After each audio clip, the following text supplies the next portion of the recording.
Hi, I'm Natasha. And I'm Cassandra. And this is Strange Sisters.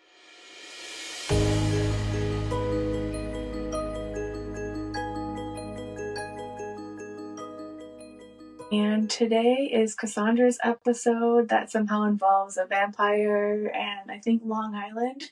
That's pretty much all I know about it. So Close, Rhode Island. Oh, Rhode Island, okay. So I'm interested to hear about this old-timey case. Yes, if I can find a way to put a vampire in, I'm going to. Yeah, I think I cut out most of the vampire talk from the last episode, but we went on for a good 10 or 15 minutes about who should become a vampire first. I think you left part of it in. Yeah, so I spared you guys most of that because it was ridiculous. Actually, how I've started it off is I'm going to start off based off of our last podcast, and I'm going to do my very best not to bring up any non-specific vampire lore. So I'm going to try really hard that if it does not have to do with the story, to not go on tangents. Okay, thank you. I make no promises. I cannot assure that. But, so like I said, this is from Rhode Island, and Mercy Brown is Rhode Island's most famous vampire. And our story begins in Exeter, Rhode Island on December 8th, 1883. So this is a very old-timey one. Interesting, okay. When Mary Eliza Brown tragically passes away, losing her fight to consumption. And I was always under the influence consumption was an alcoholic thing. But you mean under the impression? Yeah. Under the influence. No, isn't it like not the plague, but wasn't it like some kind of illness? It's tuberculosis. Tuberculosis, that's it. But I will call it consumption because most of the research, that's what it said. So Mary Eliza Brown was a beloved mother. She had, I believe, 7 children and obviously a beloved wife. So it hit her husband, George Brown, very hard when she passed away. And you could see that she was loved by the town she lived in, too. She had, her and her daughter both had very big funerals, and the whole town was involved. So, as I just spoiled, Mary Eliza Brown died, and then a few months later, Mary Olive, her daughter, who was 20 years old, also passed away from consumption. And yes, and as Mary Olive got sicker and sicker with time, she started having night terrors, claiming to feel that she was being crushed to death in her sleep. Oh, so she was just having a really hard time breathing, probably. She was suffering. Yeah, that's a really cute name, though. Mary I know, Olive. right? So she passed away on June 6th, 1884. And for a while, it seemed like the tragedies of the Brown family seemed to subside until the only son of the Brown family, Edwin, grew ill. And this illness terrified the locals. And that's where things get really strange. So this was a very small town in the smallest state in the United States. When Edwin grew ill in 1889, the Browns and the rest of the locals grew frantic. He was a healthy young store clerk who was quoted as being a big, husky young man. And I don't think husky was as insulting as it is now. Yeah, just like a sturdy guy. Yeah. And so this was quite a few years after his mom and his sister passed away. She died in 1884, 1889, so 5 years. 5 years, yeah. So he was turning into a shell of his former self. I mean, I don't know much about tuberculosis, but I know that you deteriorate. So this husky young man was losing weight rapidly and began to suffer the same nightmares that Mary Olive did. Yeah, so he was having similar dreams. He dreamt of drowning or suffocating, and most interestingly, being drained of blood. Oh, okay. Very specific. Yeah. While Edwin's health deteriorated, Mercy Elizabeth, also nicknamed Lena, seemed untouched by this mysterious illness. The doctors literally told George Brown that it was tuberculosis that killed Mary Eliza and Mary Olive. So it wasn't a mysterious illness. It was quite literally consumption tuberculosis. Yeah, so the sister that's not having any symptoms, like I guess she could just be immune to it? Well, I touch on it more later. She had it, but it lay dormant for years. Oh, okay. Wow. But I think that's what kind of started making things weird because she wasn't getting sick. Yeah, it's like Typhoid Mary or whatever, the who spread typhoid fever. Kate used to call me that back in Buffalo. Yeah. Makes sense. Yep. That's a good one, Kate. So as Edwin got sicker and sicker and Mercy was fine, Edwin would flee to Colorado Springs, hoping that a well-known health spa would heal him. I don't know what a health spa in the 1800s looked like. I think it was just a lot of natural hot springs. And I think they also thought that the elevation and like the drier air or something was supposed to help with tuberculosis symptoms. That would make sense, I think. For a while, it did help him. Like, he was doing a lot better. Him and his wife went. He was doing better. But while he was in Colorado, like I said, Mercy had something called galloping tuberculosis. Mercy would all of a sudden get very sick and die very quickly. Oh, so she wasn't just a carrier. She actually did succumb to it. Like, once it hit all at once, pretty much. See, this is why people need to get their vaccines. Yes, get all of the shots. You do not want to get tuberculosis. I mean, when the COVID vaccine first came out, I remember I went to the pharmacy and I was just like, give me all of it. Whatever shot you can give me, give it to me. Give me flu, give me all of it. Yeah, because I think we're very far removed from a lot of these diseases because they were like in the late 1800s or even the earlier 1900s, like polio or measles. So we don't really have a reference point for how severe these things were, other than like textbooks or whatever. But these were very serious diseases that wiped out large amounts of people in a very short amount of time. So this is just like the backstory of the more meat and potatoes that's coming up. Okay. Because before I continue on how Mercy became the most famous vampire from Rhode Island, I think it's worth mentioning to say that I'm saying the most famous. That implies there were other ones. Around the same time period? Yes. Okay. So in 1874, there had been a similar case in Plaisdale. And the story is far less famous than Mercy's, by William Rose, whose daughter also died of consumption. When William began to show signs of illness as well, he made a choice. Uh-oh. Yeah. William's answer to his plight, he unearthed his daughter, cut out her heart, and burned it. Oh, yeah, I have heard of that before. Probably because it's in the Vampire Encyclopedia that I might have stolen or you might have given to me. Yeah, I probably just left it and you seized the opportunity. Anyway, so yeah, he decided, William Rose. Now, if he put the ashes in like a tonic and drank it, I'm not sure. I didn't go that into it. Keep that face. I want you to keep. Yeah, I was just gonna ask, like, so he burned her heart, and then what did he do with that? Like, that was it?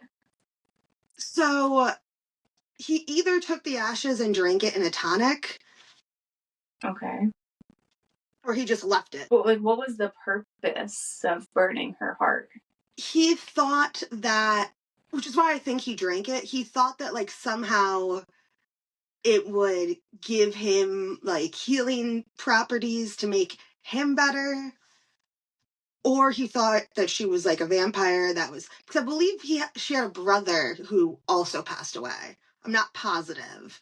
But I'm pretty sure she had a brother who also passed away at age 12 also, I think, of consumption. So apparently, if you're a girl and everybody around you is getting sick and dying, and you die, you're a vampire, so you're not really dead. So burning the heart would mean that you were definitely dead. Oh, okay. Interesting. And in I'm going to try not to go on too much of a tangent. In a lot of vampire lore, I mean, burning is purifying. It's definite. Like if your ashes, your ashes. There's not really coming back from that. Mm-hmm. So it's seen a lot that the best way to get rid of a vampire's body is to burn it and scatter the ashes. Mm-hmm. Specifically, Right. scatter it. So I told you my Yeah. knuckle before. Well, hopefully he didn't drink it. I feel like that's just going to make you sicker. Keep that in mind.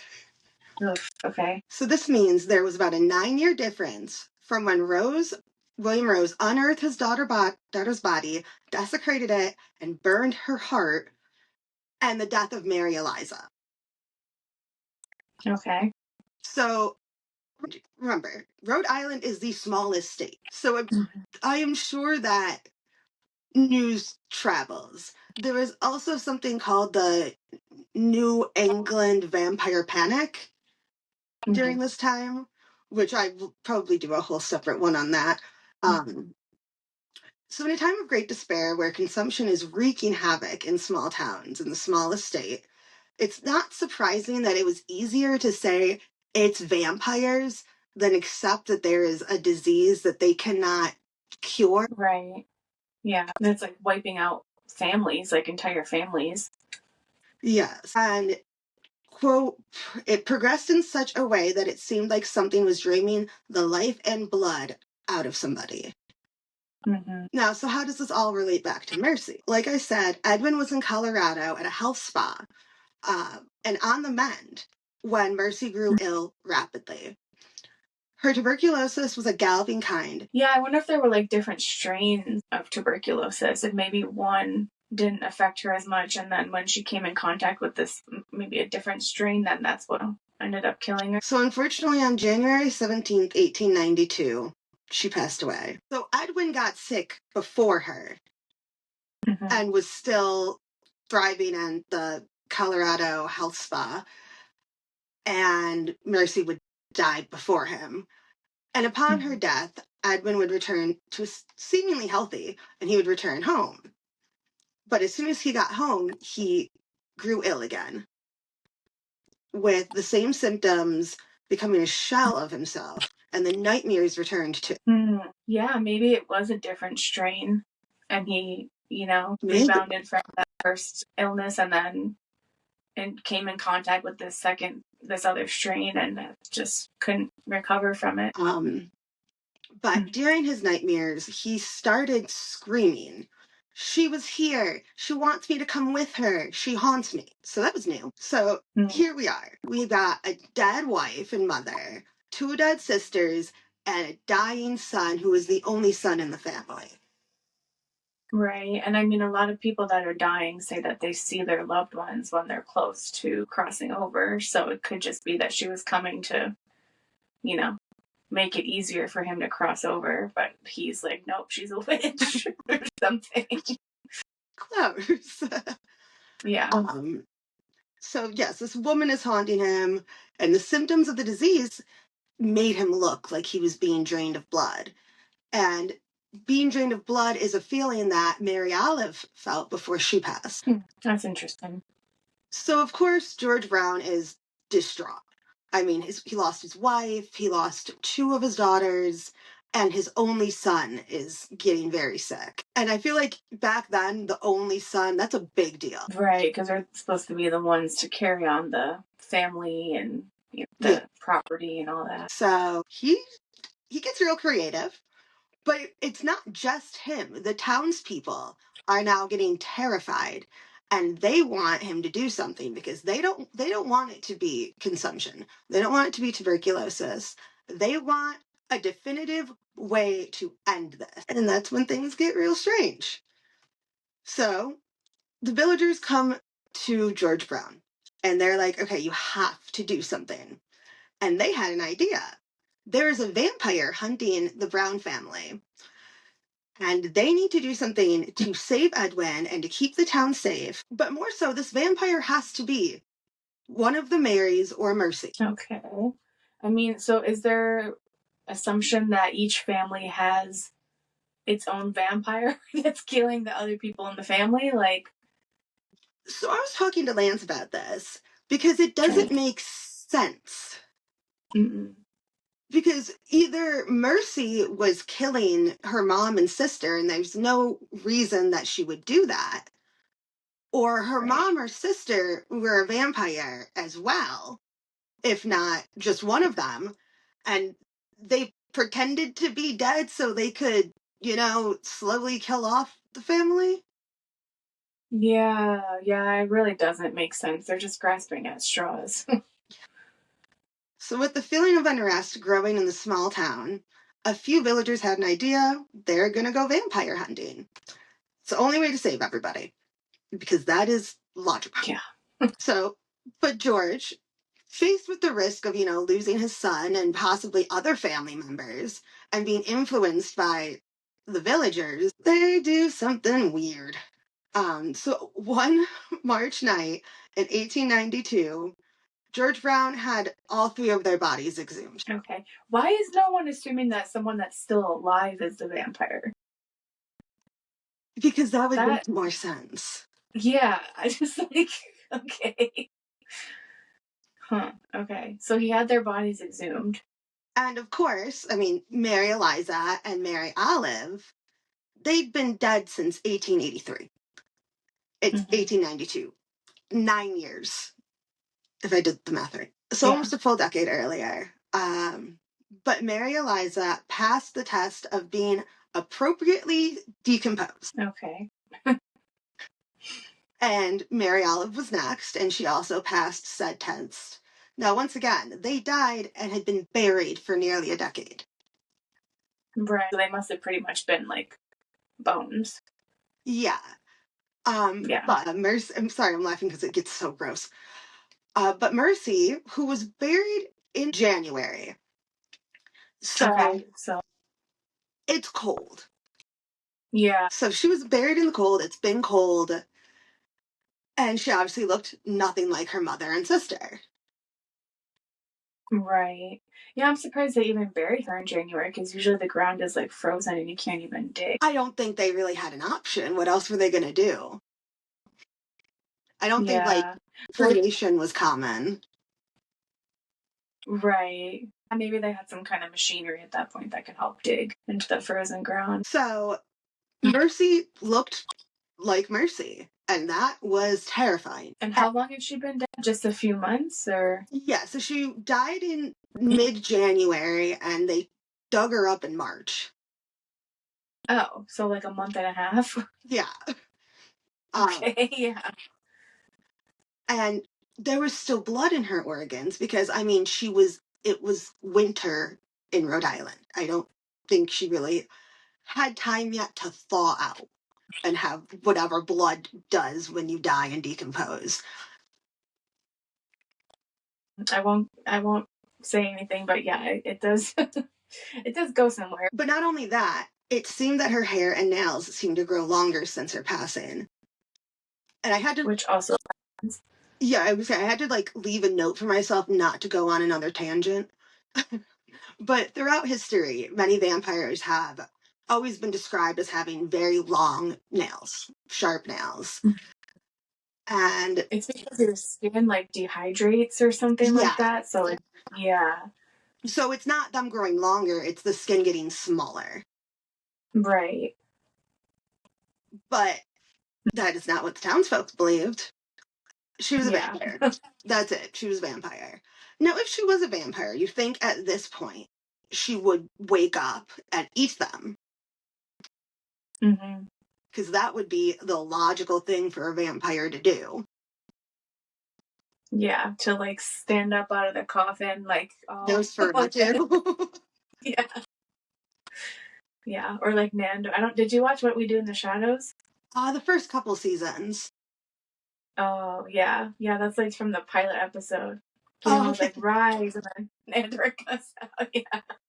love Nandor. Yeah. So now remember, the Browns' doctor have consistently told the family that they died of consumption.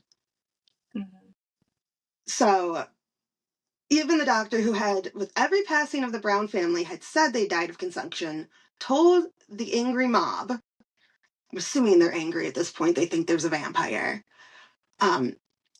quote, during this impromptu autopsy, the doctor again emphasized that Mercy's lungs showed diffuse tuberculosis germs. That didn't work. So even the doctor, what do you know?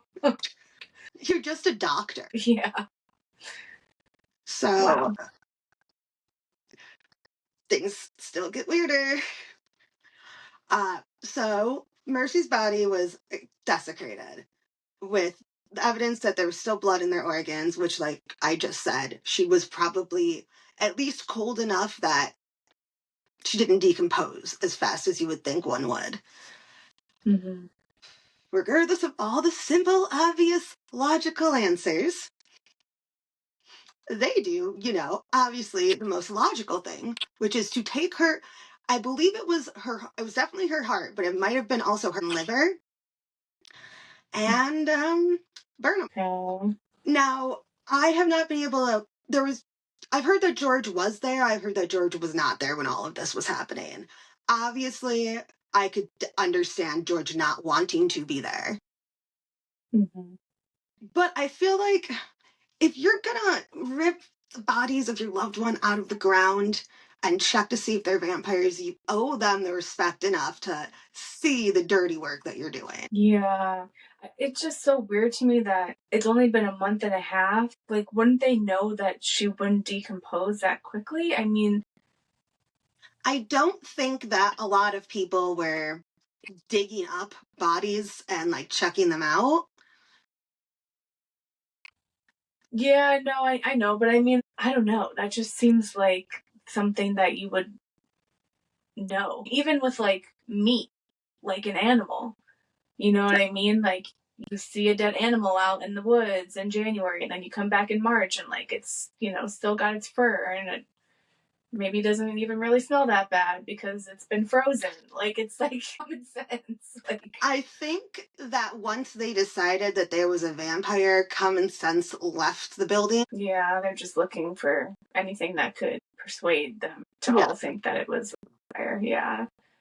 I just feel like if someone dies of a disease and then you're burning their organs, like, does that then put the disease like into the air for other people to like breathe in?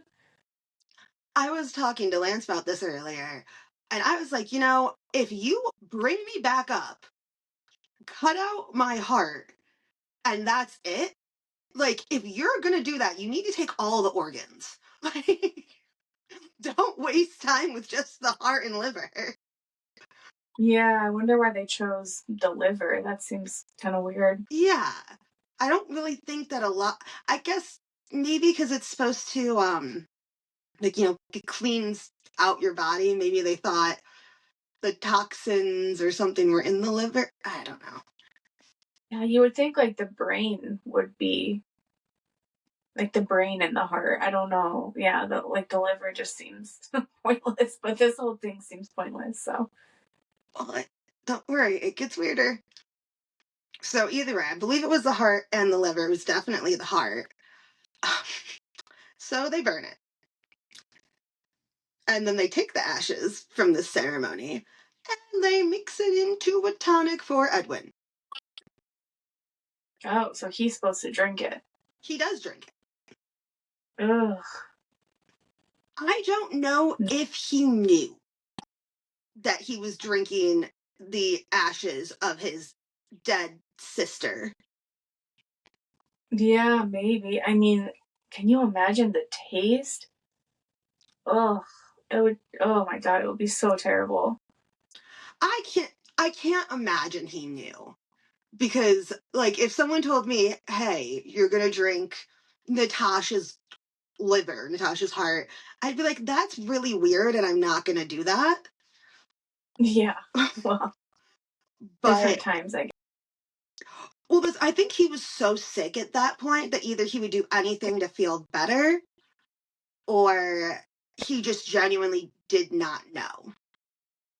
Yeah, it's possible. Seems like he was kind of out of it. So yeah, maybe they just said, "Here, drink this, you'll feel better." And George, I think he was so desperate to not lose another child, especially his son, that he would have done anything. But yeah, unfortunately for Edwin, but seemingly justice for Mercy, Edwin would pass away just 2 months later on May 2nd, 1892. So happy yeah, birthday, Dad. yeah. They did nothing. Ugh. So not only did it not do anything, now George has lost his son, burned his sister's, burned his daughter's heart and liver and fed it to his son, Mm-hmm. dug up his wife and other daughter, and it did nothing. Yeah, so he lost 3 out of his 7 kids? So far. Yeah, wow. But that's actually what I get onto next. One little talked about fact is there were more children. So Annie Laura died August 9th, 1895 at age 25. Jenny Adeline died October 2nd, 1895 at age 18. Myra Francis died May 25th, 1898, also at age 18. And Wow. I looked at their like death certificates, and to the best of my ability to read them, they all died of consumption. Oh, wow. How much of an asshole would you feel to be George at this point? Yeah, because in with their thinking, it couldn't be Mercy, right? Because she had her heart and her liver taken out and burned. So Yeah, like what? yeah, who are You you were gonna just put a now? joke. Wow, that's really sad. So he has one kid left at this point. Yes, and she Okay. lives a happy life. Okay, so she didn't get it. Wow, that's amazing that she didn't get it. No, the fifth daughter, Haiti Mae, lived a long, happy life. She was married twice. She had kids, and she lived to the age of 79, passing away in 1954. Wow, okay. So I was thinking about, like how I said earlier, if you unbury me, dig me up, cut me open, and you just take one or two organs, did he give all of the ashes to Edwin? Or did he like split them up and save it for later in case somebody else got sick? Like, did he sprinkle it on everybody's food? Yeah, it's interesting that some of them died really far apart too. I don't know how tuberculosis is spread exactly. I thought it was through like the air, like COVID, how you could just get it from, interacting with someone and their Not spit or sure. whatever comes out. That would be interesting if he had given them the ashes and then they all, well, 3 out of the 4 remaining ended up dying as well from tuberculosis. Because you would think that's quite a bit of ashes, I would think, like more than you could put in a drink. Well, I think they gave it to him over time because he died 2 months after. Okay. Yeah, so maybe they just gave him a little bit every day. But then, like, okay, you've got a bunch more kids. If you genuinely think this is going to work, you're going to need backup. Like, take the spleen or something. You're not going to be able to treat everybody just on those ashes. What a waste. Well, he probably just cared more about his son. I mean, Well, and I guess burning the heart was supposed to end this. So maybe he genuinely believed he wouldn't need a backup. Right, because the other kids weren't sick at the time. Yeah.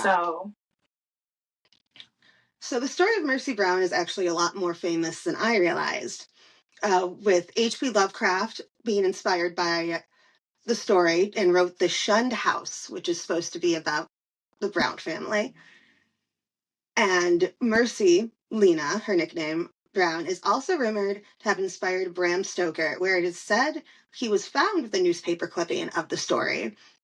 And the Smithsonian states, yet others see Lena in the character of Lucy, her very name a tempting amalgam of Lena and Mercy, a consumptive-seeming teenage girl turned vampire who is exhumed in one of the novel's most memorable scenes. Fascinatingly, a medical doctor proceeds over Lucy's disinterment, just as one oversaw Lena's. Yeah, that makes sense. Whatever the truth of it all may be, maybe there really was a vampire hunting the Brown family, but it wasn't Mercy. Or maybe logically and tragically, almost an entire family was wiped out by a horrible disease. And you have to feel bad for George. But you also have to feel bad for Hattie. And of course, you gotta feel bad for Mercy. Girl was just trying to be dead. Yeah. Can't even rest in peace. Yeah. Literally. Although, you have to wonder, like, if vampires don't have blood moving through their veins, does it really matter if they even have a heart? That's so funny. I was saying the same thing. Because we were talking about it earlier. I was like, if they cut the heart out, it doesn't mean anything. They're already dead. And they don't need it. Right. But I guess that goes down to more of the superstition of what actually controls a vampire. It gets into like the religion and the magic and. Right. Yeah, because that's always people's issue with Twilight. They're like, how did Edward actually get Bella pregnant? Makes no sense. So they bend the rules a lot in these stories. They sparkle. But you can still visit Mercy at Chestnut Hill Cemetery in Exeter, Rhode Island. Just do not dig her up, please. For everybody's sake, let the woman rest. Yeah, I wonder if people have tried to dig her up since then. People are weird about like visiting famous graves. Yeah. When I was in New Orleans years ago now, you can't even get into some of the most famous cemeteries that have Marie Laveau and supposedly Maria Lori without a tour guide anymore because someone painted Marie Laveau's entire tomb bright pink. Oh, wow. Yeah. And then I know like Oscar Wilde's grave or coffin, they had to put glass around it because people were like leaving kiss marks on it. And it got to the point where they were like, okay, it's too much. Yeah. Next time you come, we should go to Hollywood Forever. There's a lot of famous people that are buried there. Oh, I never even think of that. And they have like movie nights and stuff because usually the cemetery is obviously closed that night. But they'll have like movie nights where they'll have like vendors come and everyone just sits on this lawn. Like no one's buried there, as far as I know. There's no grave markers or anything. And they just like project, a movie or whatever on like this big white wall. And usually around Halloween they'll do like a scary movie. But it's pretty cool. It's kind of nice to be there at night. It's very peaceful and quiet. Yeah, but that is the story of Mercy Brown, Rhode Island's most famous vampire. She wasn't even a vampire. She was just the girl that died from tuberculosis. Poor thing. Imagine it's 2025. This woman has been dead for so long. And everyone only talks about how people drank her ashes. Yeah, I know. That's especially if she was like, Christian. I'm sure that seems really inappropriate to her. Her what is it called? When they write something about you after you die. Obituary. Her moms and her sisters were like huge, and hers was just like 2 sentences basically saying she's dead. Oh, that's sad. Wow. I couldn't find a lot about her personality. It was just all her brother drank her ashes. Yeah. Well, that's quite a way to go, and then can't even rest in peace. Wow. Well, yeah, I do feel bad for that family, but I don't think that exhuming her was the way to go. That people did weird things. People still do. Mm-hmm. Yeah. Cool. Well, that was an interesting one. What are we doing for our next one? Oh, I think we're going to do another true crime one, but that, again, the family is asking, for more media attention. So thanks for hanging out with us, and we'll see you soon. Stay strange.